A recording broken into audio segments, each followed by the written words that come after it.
All right, party people. I'm going to cheers myself, I guess. I'll cheers to this. Welcome to another episode of Consistently off. Ooh, episode 258. First ever solo pod. Just me. We want to do something. We are so behind from recording so much and also going on vacation and endlessly being on tour. I want to do something, put something out, even if it's short and sweet.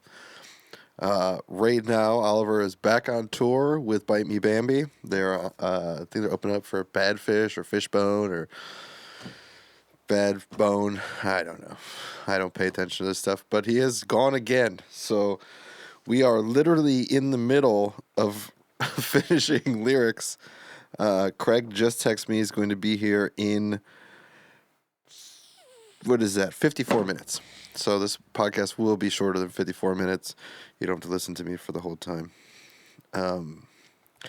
But with Oliver being on the road again and us being just a duo in the studio, we're still going to be finishing up lyrics.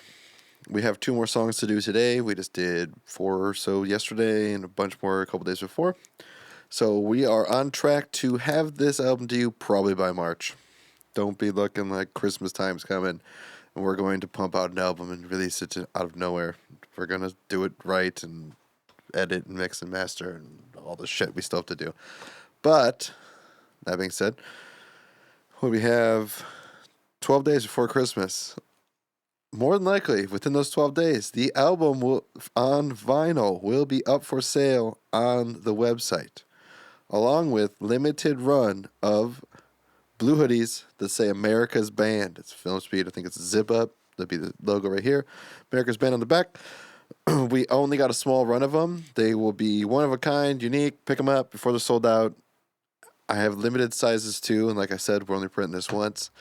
And we're trying to get it out before the end of the year for everyone else to have little things for their Christmas stockings with Film Speed. This episode is brought to you by Legal High. Go to legalhigh.co for all your THC needs, everything from flower to edibles to vapes. They have concentrates.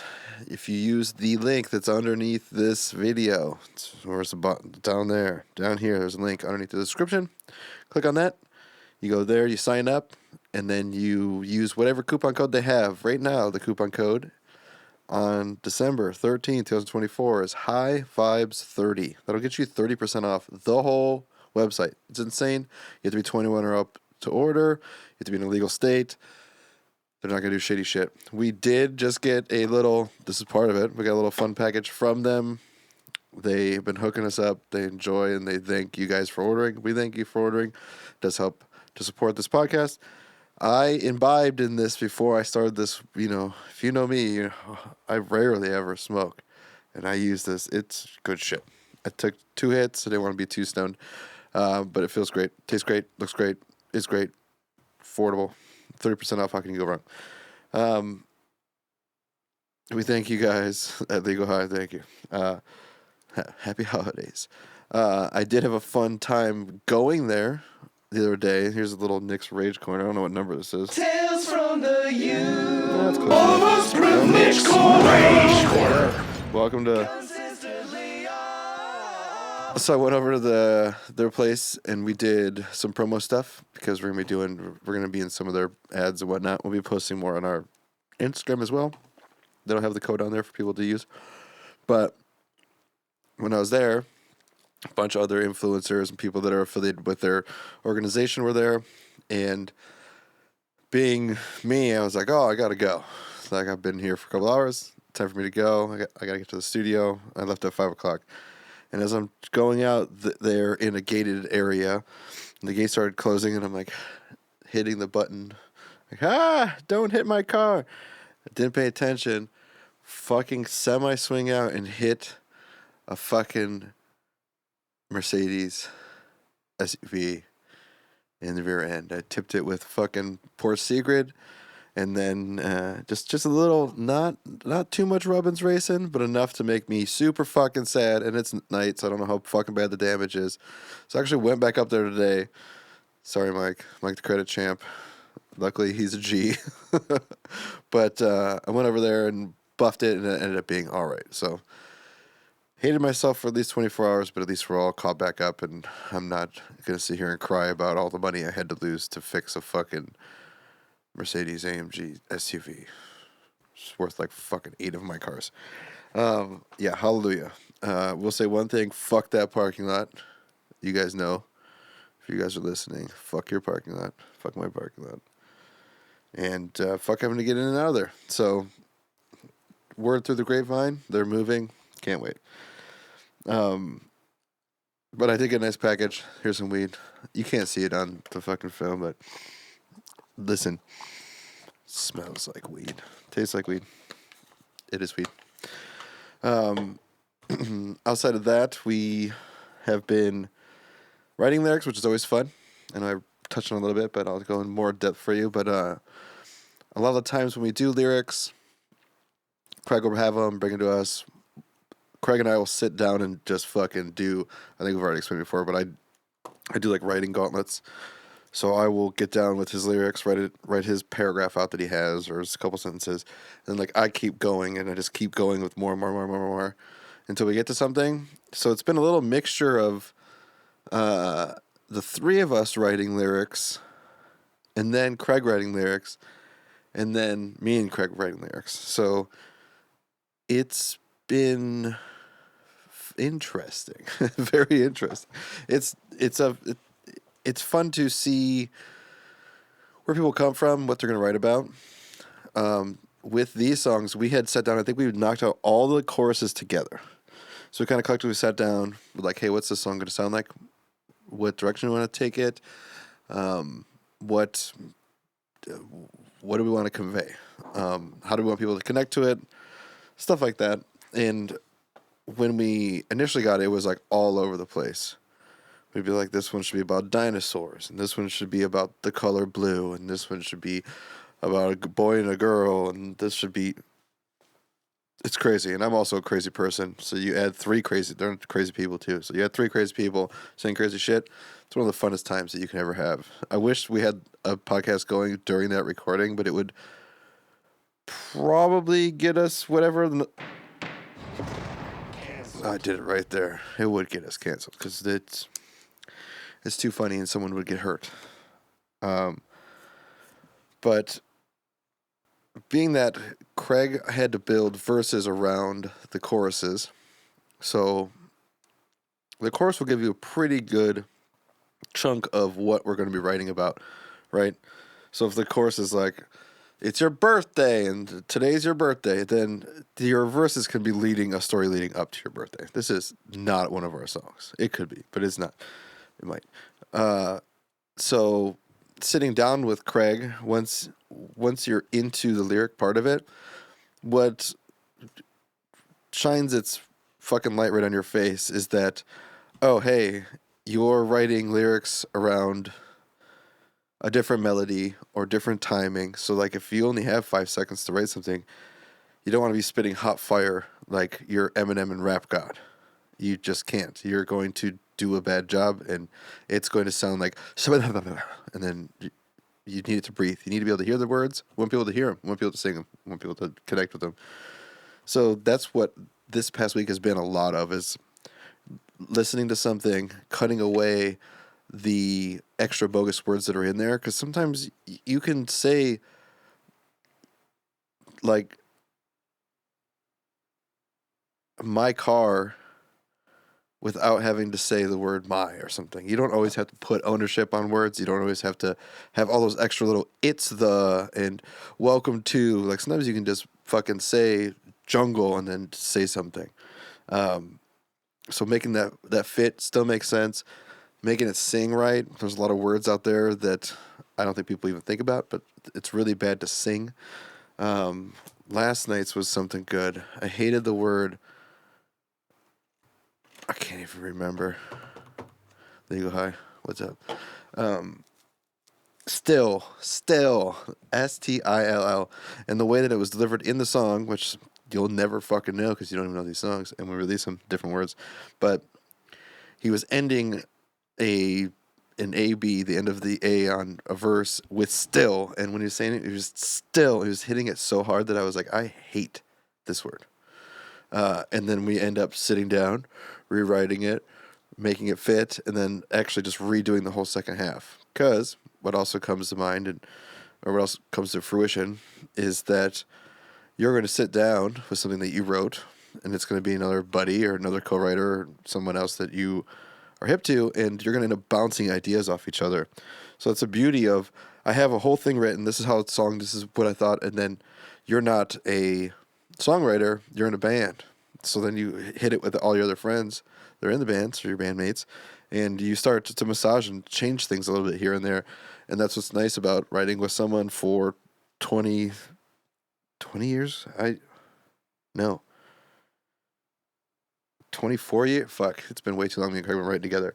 But we're pretty open to, like, if we are at all questioning this, then it's not like a solid idea that we're going to die on a hill to save. So with Craig, it was like yesterday, he's like, I don't have anything I really like. And then that immediately just tells me, let's lay down what you have. Let's see where the pieces fit. Let's see where it might be a little bit too much. And then let's also start changing out the words or the rhyming scheme or how you're rhyming or how you want to deliver it. And then you get to have fun. That's when you get to write dick jokes to your friend on a fucking computer screen while he's looking through the window and he has no control over what you're writing. Doesn't mean he has to sing it. But that's where the fun comes for me in this section of writing and being in a band and doing whatnot.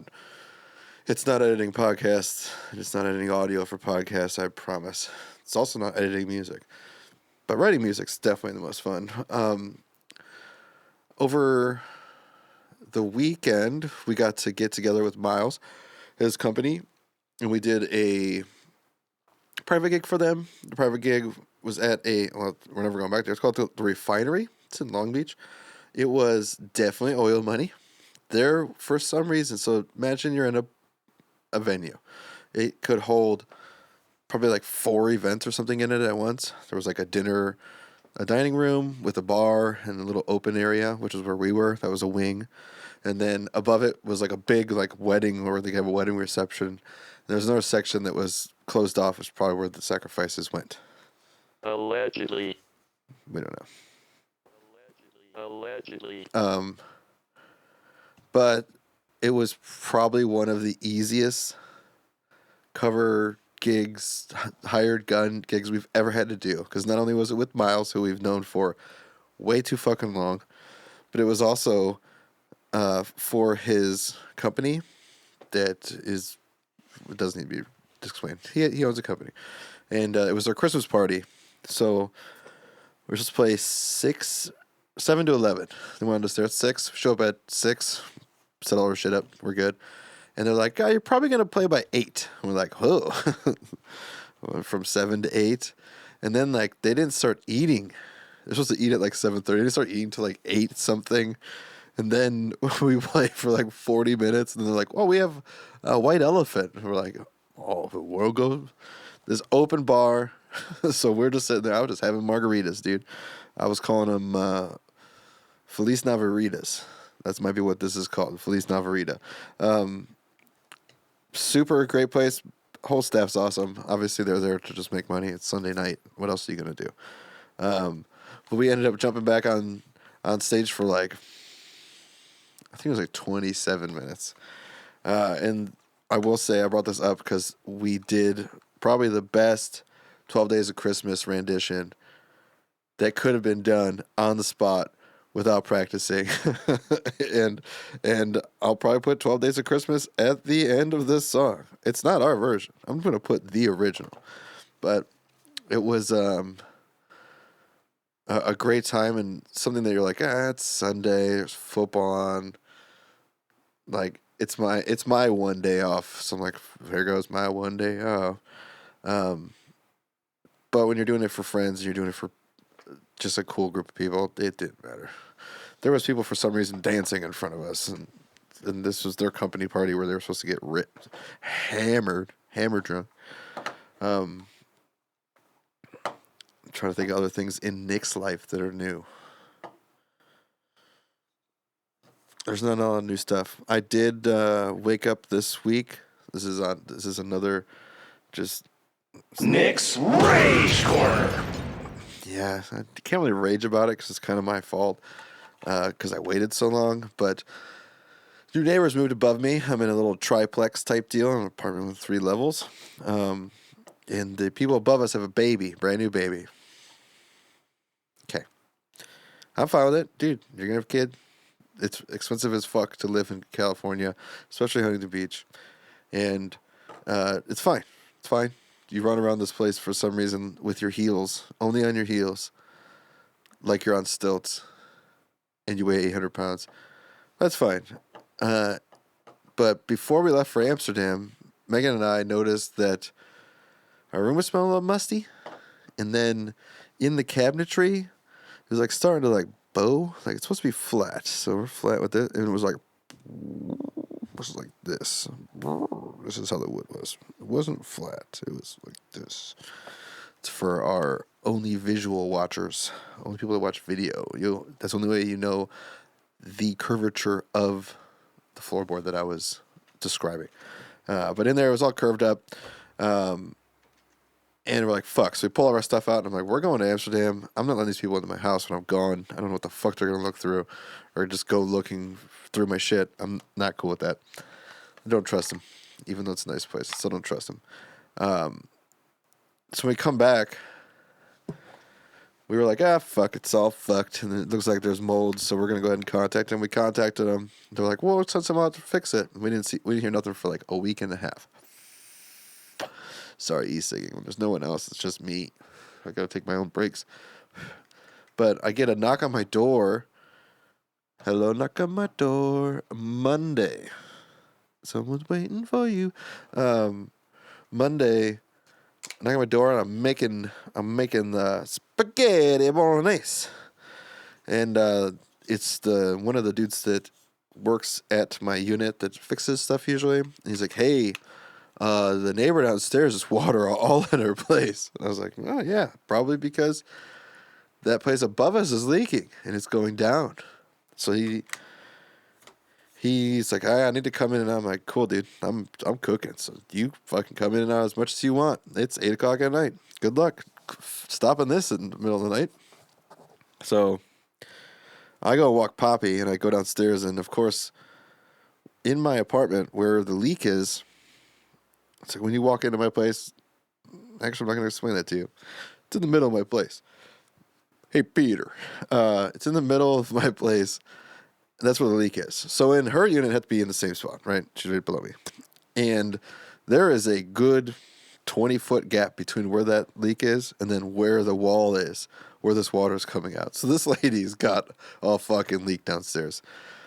He's like, I think it's in your unit. I was like, it's not in my unit. It's coming down the wall. Like, I pushed on, I have a big vanity right before the sinks start. And in between there's drywall, and you could, I was like, it's not right here, dude. But nonetheless, he wasn't about to tear everyone's fucking wall up. Next morning, he's like, what time can I come in? I need to get in here early. The lady below you is mad. And that lady sucks. So I was like, nah, I'm a night owl. I'm not going to go to bed until like 2, dude. You can't come in my place before 9. I want to get 6-7 hours of sleep. Then you can come in. Right on the dot, motherfucker's in. He cuts on the other side of my bathroom, on my hallway. Cuts a hole in there. He's like, yeah, it's coming. He's like, oh, this pipe detached. And of course, the pipe's above where my water is, so it's coming from above, like we told him the whole time. He gets that fixed up. He rips out all my cabinet walls, which were so soft and soggy that he was just like picking up pieces and just chucking it. He says, I'm gonna dry it off. I'll come back later. And I was like, cool. I'm down for whatever you're gonna do, dude. Just fix my shit. And it smells musty in here. This sucks. Let's dry for a couple days, and then today was the day that they put all the walls back up. So my bathroom is non-musty anymore, not wet, until I fucking flood it. And it's fixed. So out of my rage corner, it wasn't a huge rage corner. It was more of a thank God that I don't have to rage anymore corner. I'm in. I'm in. I got a fucking flood. I sideswiped someone's car. Luckily, I fixed it. Allegedly. And I'm here podcasting by myself. I think that's it. I think that's probably the quickest episode we'll ever have. I don't think I should go any longer. I don't have anything else to say because I have Craig coming in 35 minutes. I need to edit this and put it up for y'all. Yes, it was done the same day it came out. This has been our episode of... Why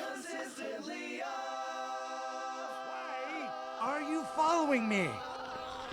I'll tell you why. 'Cause I'm all alone. There's no one here beside me. My problems have all gone. There's no one to deride me. But you gotta have friends. Stop singing!